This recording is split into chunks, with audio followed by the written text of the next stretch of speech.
Hello hi welcome back. അപ്പോൾ ഇന്ന് ഞാൻ വന്നിട്ടുള്ളത് നമ്മുടെ ചക്കക്കുരുവൊക്കെ വർഷങ്ങളോളം കേടുകൂടാതെ സൂക്ഷിക്കാനായിട്ടുള്ള ഒരു ടിപ്സുമായിട്ടാണ്. അതുപോലെ തന്നെ നമുക്ക് എത്ര മാസങ്ങളോളം കേടുകൂടാതെ ഫ്രിഡ്ജിലാണെങ്കിലും അതുപോലെ പുറത്താണെങ്കിലും സൂക്ഷിച്ച് വെക്കാനായിട്ട് കഴിയും. അപ്പോൾ വീഡിയോ സ്കിപ്പ് ചെയ്യാണ്ട് ഫുള്ളായിട്ട് കണ്ടു നോക്കുക കേട്ടോ.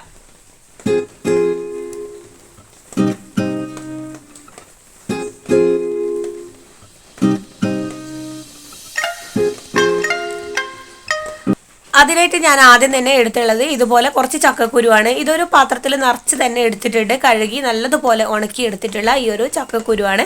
അപ്പോൾ ഈ ചക്കക്കുരു വെച്ചിട്ട് ഞാൻ കുറേ അധികം ടിപ്സ് ചെയ്യുന്നുണ്ട് കേട്ടോ. അത് നമുക്ക് ഒരു വർഷങ്ങളോളം കേടുകൂടാതെ സൂക്ഷിക്കാനായിട്ടുള്ള ടിപ്സാണ്. അതിനായിട്ട് ഇതുപോലെ ഒരു ബൗൾ എടുത്തിട്ടുണ്ട്. ഈ ഒരു ബൗളിലേക്ക് നമുക്ക് ഈ ഒരു ചക്കക്കുരു ഇട്ട് കൊടുക്കുക. ഒട്ടും വെള്ളമൊന്നും ഉണ്ടാവാൻ പാടില്ല കേട്ടോ. നല്ല ഡ്രൈ ആയിരിക്കണം നമ്മുടെ ഈ ഒരു ചക്കക്കുരു. അപ്പോൾ അതായിട്ട് നിങ്ങളെല്ലാവരും ശ്രദ്ധിക്കാനായിട്ട് നോക്കുക കേട്ടോ. അപ്പോൾ ഇത് മുഴുവനായിട്ട് ഇട്ട് കൊടുത്തിട്ടുണ്ട്. പിന്നെ ഇനിയിപ്പോൾ നമുക്ക് ഇതൊന്ന് അടച്ചു വെച്ചതിന് ശേഷം ഫ്രിഡ്ജിൽ ഇതുപോലെ സൂക്ഷിച്ച് വെക്കാനായിട്ട് കഴിയും കേട്ടോ. ഇത് നമുക്ക് ഒരു വർഷം വേണമെങ്കിലും നമുക്ക് ഇതുപോലെ തന്നെ ഫ്രിഡ്ജിൽ സ്റ്റോർ ചെയ്ത് വെക്കാനായിട്ട് കഴിയും. ആ ഒരു രീതിയിൽ ഒന്ന് ട്രൈ ചെയ്ത് നോക്കുക. ഇനിയിപ്പോൾ ഇതാ കുറച്ച് ചക്കക്കുരു ഞാൻ വീണ്ടും എടുത്തിട്ടുണ്ട്. ഇതിൽ നിന്ന് നമുക്ക് മുള വന്നിരിക്കുന്നതൊക്കെ ചക്കക്കുരു മാറ്റിയെടുക്കാനായിട്ട് നോക്കുക. നല്ല ഫ്രഷ് ചക്കക്കുരു മാത്രമേ നമുക്ക് ഇതിലേക്ക് ആവശ്യമായിട്ടുള്ളൂ. ബാക്കിയെല്ലാം നമുക്ക് ഇതിൽ നിന്ന് മാറ്റാട്ടോ. നമ്മൾ ഈ ഒരു മുള വന്ന ചക്കക്കുരു നമുക്ക് സൂക്ഷിച്ച് വെക്കാനായിട്ട് കഴിയൂല. അപ്പം അതിന് വേണ്ടിയിട്ട് നമുക്ക് അതുള്ളതെല്ലാം ഒഴിവാക്കിയെടുക്കാം. അപ്പോൾ ഇതാ മുളയൊന്നും വരാത്ത ബാക്കി നല്ല ഡ്രൈ ആയിട്ടുള്ള ചക്കക്കുരു തന്നെയാണ് ഇത്. ഇനി ഇതിലേക്ക് ഞാൻ 1 ടേബിൾ സ്പൂൺ അളവിൽ ഉപ്പ് കൂടി ചേർത്ത് കൊടുക്കുന്നുണ്ട്. ഉപ്പ് ചേർത്തിട്ട് കൈ വെച്ചിട്ട് നല്ലതുപോലെ തന്നെ ഒന്ന് മിക്സാക്കി എടുക്കുക. നമ്മുടെ എല്ലാ ചക്കക്കുരുവിലേക്കും നല്ലപോലെ ഉപ്പൊന്ന് പിടിച്ച് കിട്ടണം കേട്ടോ. അപ്പോൾ അതിന് വേണ്ടിയിട്ട് ഇതുപോലെ തന്നെ ഞാൻ നല്ലവണ്ണം ഒന്ന് മിക്സാക്കി കൊടുക്കുന്നുണ്ട്. എന്നിട്ട് ഇതുപോലെ നമുക്ക് ജസ്റ്റ് വെയിലൊന്ന് കൊളിച്ചതിന് ശേഷം നമ്മൾ എടുത്ത് വെച്ചിട്ടുണ്ടെങ്കിൽ നമുക്ക് ഒരു വർഷമായാലും കേടുകൂടാതെ സൂക്ഷിച്ചെടുക്കാനായിട്ട് കഴിയും. അപ്പോൾ എല്ലാവരും ഈ ഒരു രീതിയിൽ ഒന്ന് ട്രൈ ചെയ്ത് നോക്കുക. നമ്മുടെ വീട്ടിൽ ഇപ്പോൾ ഈ ഒരു സമയത്തൊക്കെ വെയിലൊക്കെ ഉണ്ടാവില്ല. അപ്പോൾ ആ ഒരു വെയിലുള്ള സമയത്തൊക്കെ ഇതിങ്ങനെ വെച്ചതിന് ശേഷം നമുക്ക് ഉണക്കിയെടുക്കുക കേട്ടോ. അപ്പോൾ നല്ല ഡ്രൈ ആയിട്ട് തന്നെ അവിടെ നിന്നോളും, തൊലിയൊന്നും കറുത്തു പോകില്ല, അതുപോലെ ചക്കക്കുരു കേടൊന്നും വരില്ല. അപ്പോൾ എല്ലാവരും ഈ ഒരു രീതിയിലും ഒന്ന് ട്രൈ ചെയ്ത് നോക്കുക. ഞാൻ ചെയ്തിട്ട് എനിക്ക് സക്സസ് ആയിട്ടുള്ള ഒരു വീഡിയോ ആണ് കേട്ടോ. അപ്പോൾ എല്ലാവരും ഇതൊന്ന് ട്രൈ ചെയ്ത് നോക്കുക, മസ്റ്റ് ട്രൈ ചെയ്യുക. അപ്പോൾ കണ്ടില്ലേ, നല്ല വെയിലുള്ള ആ ഒരു ഭാഗത്ത് ഞാൻ ഇതുപോലെ വെച്ച് കൊടുക്കുന്നുണ്ട്. നമ്മുടെ വീടിൻ്റെ ഏത് ഭാഗത്താണോ വെയിലുള്ളത് ഇത് മഴ ഒട്ടും കൊള്ളാതെ പ്രത്യേകം ശ്രദ്ധിക്കാനായിട്ട് നോക്കുക. അപ്പോൾ ഇതുപോലെ വെയിൽ വെച്ചിട്ട് ഞാൻ നല്ലതുപോലെ തന്നെ ഒന്ന് ചൂടാക്കി എടുക്കുന്നുണ്ട്. ചൂടൊക്കെ തണിഞ്ഞതിന് ശേഷം വേണം കേട്ടോ നമുക്കിതൊരു ഒരു പാക്കറ്റിലൊക്കെ ആക്കിയിട്ട് നമുക്ക് സ്റ്റോർ ചെയ്ത് വെക്കാനായിട്ട് കഴിയും. ഇനി അടുത്ത ടിപ്സ് എന്താണെന്ന് കൂടി കണ്ടു നോക്കാം. അതിനായിട്ട് ഞാനിതാ ഒരു ബൗൾ എടുത്തിട്ടുണ്ട്. ഈ ഒരു ബൗളിലേക്ക് ഞാൻ കുറച്ച് ചക്കക്കുരു എടുത്തിട്ടുണ്ട്. അപ്പോൾ ഇത് കുറച്ച് മാത്രമേ ചക്കക്കുരു എടുത്തിട്ടുള്ളൂ കേട്ടോ. ഇനി നമുക്ക് വേണ്ടത് ഒരു ചിരട്ടയാണ്. ഈ ഒരു ചിരട്ട വെച്ചിട്ടാണ് ഞാൻ ചെയ്യുന്നത്. അപ്പോൾ ഈ ഒരു ചിരട്ടയിൽ കുറച്ച്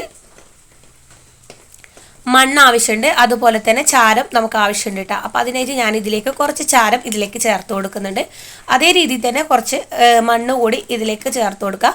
മണ്ണ് എടുക്കുന്ന സമയത്ത് നനവില്ലാത്ത മണ്ണെണ്ണ എടുക്കാനായിട്ട് നോക്കുക. കുറച്ച് നല്ല ഡ്രൈ ആയിട്ടുള്ള മണ്ണെണ്ണ കിട്ടുമ്പോൾ അത് തന്നെ എടുക്കുക കേട്ടോ. അപ്പോൾ അതുകൂടി ചേർത്തതിന് ശേഷം നല്ലതുപോലെ തന്നെ നമുക്കൊന്ന് മിക്സ് ചെയ്ത് കൊടുക്കുക. ഈ ഒരു ചാരത്തിലും അതുപോലെ തന്നെ ഈ ഒരു മണ്ണിലും ഒന്ന് മിക്സ് ചെയ്തതിന് ശേഷം നമുക്ക് ഇത് ഫ്രിഡ്ജിലും വെക്കേണ്ട, എവിടെയും വെക്കേണ്ട, നമ്മുടെ വീടിൻ്റെ ഏത് ഭാഗത്താണെങ്കിലും നമുക്ക് ഈ ഒരു രീതിയിൽ മിക്സ് ചെയ്തതിന് ശേഷം ഒരു പ്ലാസ്റ്റിക്കിൻ്റെ കവറിലിട്ടിട്ട് നമുക്ക് സൂക്ഷിച്ച് വെക്കാനായിട്ട് കഴിയും കേട്ടോ. അങ്ങനെ കേടൊന്നും വരുന്നില്ല. നമുക്ക് മാസങ്ങളോളം വർഷങ്ങളോളം ഒക്കെ സൂക്ഷിച്ച് വെക്കാൻ കഴിയുന്ന ഒന്ന് തന്നെയാണ്. അതിനു മുമ്പായിട്ട് നമ്മുടെ ചക്കക്കുരുവിൽ നനവൊന്നും ഇല്ലാതെ നമ്മൾ വെയിലത്ത് വെച്ചിട്ട് ഒന്ന് ചൂടാക്കിയതിന് ശേഷം മാത്രം ഇങ്ങനെയൊക്കെ ചെയ്യാനായിട്ട് പ്രത്യേകം ശ്രദ്ധിക്കുക. അപ്പം കണ്ടില്ലേ, ഇതുപോലെ ഞാൻ നല്ലതുപോലെ തന്നെ ഒന്ന് മിക്സാക്കി കൊടുത്തിട്ടുണ്ട്. ഇനി നമുക്ക് ഇത് എവിടെയാണോ വെക്കേണ്ട ആ ഒരു രീതിയിലൊക്കെ ഒന്ന് സ്റ്റോർ ചെയ്ത് വെക്കാനായിട്ട് കഴിയുക. അതുപോലെ തന്നെ ഞാനൊരു വേറെ ഒരു ടിപ്പ് കൂടി ഇതിലേക്ക് ഉൾപ്പെടുത്തിയിട്ടുണ്ട്. അപ്പോൾ ഇത് നമ്മുടെ ഈ ഒരു നനവൊന്നും ഇല്ലാത്ത ആ ഒരു ഭാഗത്ത് തന്നെ മണ്ണെടുക്കാനായിട്ട് നോക്കുക. എന്നിട്ട് ഇതുപോലെ നമ്മൾ ബാക്കി വന്നിരിക്കുന്ന ചാരുണ്ടല്ലോ അത് ഞാനിതാ ഇതുപോലെ മണ്ണിലേക്ക് ഇട്ട് കൊടുക്കുന്നുണ്ട്. ഇനി നമ്മളിവിടെ നേരത്തെ എടുത്ത് വെച്ചിരിക്കുന്ന ആ ഒരു ചക്കക്കുരു ഇതുപോലെ തന്നെ മണ്ണിലേക്ക് ഇട്ട് കൊടുക്കുന്നുണ്ട് കേട്ടോ. ആ ഒരു മണ്ണടക്കം തന്നെയാണ് ഇട്ട് കൊടുക്കുന്നത്. ഇനി ഇതിൻ്റെ മുകളിലാക്കിയിട്ട് നമുക്ക് കുറച്ച് മണ്ണ് കൂടി ഇട്ടതിന് ശേഷം സ്റ്റോർ ചെയ്ത് വെക്കാം. അങ്ങനെ വെച്ചിട്ടുണ്ടെങ്കിൽ കേടുകൂടാതെ നമുക്ക് എത്ര വർഷം വേണമെങ്കിലും എടുക്കാനായിട്ട് കഴിയും. നനവില്ലാണ്ട് നോക്കട്ടെ. വെള്ളമൊക്കെ തട്ടിയാൽ ഇത് മുള വരാനുള്ള ചാൻസ് ഉണ്ട്. അപ്പോൾ വെള്ളമൊന്നും തട്ടാത്ത ആ ഒരു ഭാഗത്താക്കിയിട്ട് ഇങ്ങനെ ചെയ്തു കൊടുക്കാനായിട്ട് നോക്കാം. നമ്മൾ വിറകൊക്കെ വെക്കുന്ന കൂടയുടെ ഭാഗത്തൊക്കെ ആണെങ്കിലും ചെയ്യുക. അപ്പോൾ ഇത് കണ്ടില്ലേ, ഇത് കഴിഞ്ഞ വർഷം വെച്ചിട്ടുള്ള ചക്കക്കുരുവാണ്. ഇത് കണ്ടില്ലേ, ഇതുപോലെയാണ് കിട്ടിയിട്ടുള്ളത്. അപ്പം നമുക്ക് ഇതുപോലെ തൊലി ഒന്ന് ഇതാകുമ്പോൾ പുറം ഒന്ന് കറുത്ത് പോയിട്ടുണ്ടെങ്കിൽ ഉള്ളിലെ കുരു കണ്ടില്ല നല്ല ഫ്രഷ് ആയിട്ടാണ് ഉള്ളത്. അപ്പോൾ ഈ ഒരു രീതിയിൽ എല്ലാവരും ഒന്ന് ട്രൈ ചെയ്ത് നോക്കാം. നമ്മുടെ കൈയൊക്കെ വെച്ച് ഒന്ന് തിരുമ്പോൾ തന്നെ ഈ ഒരു ചക്കക്കുരുവിനൊക്കെ തൊലിയൊക്കെ നമുക്ക് കളഞ്ഞെടുക്കാനായിട്ട് കഴിയുന്നുണ്ട്. അപ്പോൾ എല്ലാവരും ട്രൈ ചെയ്യുക കേട്ടോ. അപ്പോൾ നമുക്ക് ഇതുപോലെ കേട് കൂടാതെ എത്ര വർഷം വേണമെങ്കിലും സൂക്ഷിച്ച് വെക്കാൻ കഴിയുന്ന ഒന്ന് തന്നെയാണ് ഈ ഒരു ചക്കക്കുരു.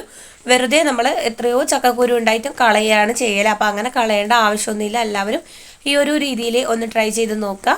ഇനിയിപ്പോൾ നമ്മളിതാ ഇതുപോലെ ചക്കക്കുരുവൊക്കെ ഉണ്ടെങ്കിൽ ഇതിൽ നിന്ന് കേടൊക്കെ മാറ്റിയതിന് ശേഷം നല്ലപോലെ കഴുകിയിട്ട് ഇതുപോലെ ഒരു പ്ലാസ്റ്റിക്കിൻ്റെ കവറിലിട്ട് വെയിലത്ത് വെച്ചിട്ട് നല്ലതുപോലെ ഒന്ന് ഉണക്കിയെടുത്തിട്ട് നമുക്ക് സ്റ്റോർ ചെയ്ത് വെക്കാം കേട്ടോ. അപ്പോൾ നിങ്ങൾ ഇതുപോലെ കഴുകിയതിന് ശേഷം മാത്രം ഇങ്ങനെ ഉണക്കിയെടുത്തിട്ട് വെക്കാനായിട്ട് പ്രത്യേകം ശ്രദ്ധിക്കുക. അപ്പോൾ ഇതിലുള്ള കേടുള്ള ആ ഒരു ചക്കക്കുരുവൊക്കെ ഞാൻ ഇതിൽ നിന്ന് എടുത്ത് മാറ്റുന്നുണ്ട്. അതുപോലെ പൊട്ടിപ്പോയിട്ടുള്ള ചക്കക്കുരുവൊക്കെ മാറ്റി കൊടുക്കുക.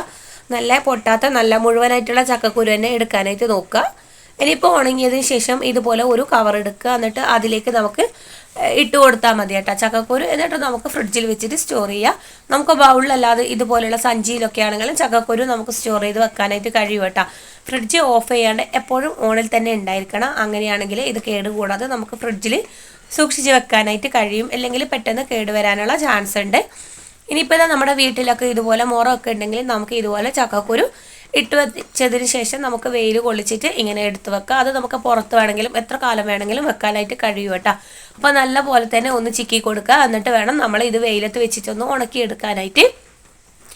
എന്നിട്ട് നമുക്ക് എത്ര വേണമെങ്കിലും യൂസ് ചെയ്യാനായിട്ട് കഴിയും കേട്ടോ. അപ്പോൾ ഇനി ഉണ്ടെങ്കിൽ ചക്കക്കുരു ഒന്നും കളയാതെ നിങ്ങൾ ഈ ഒരു രീതിയിൽ എല്ലാവരും ഒന്ന് ട്രൈ ചെയ്ത് നോക്കുക.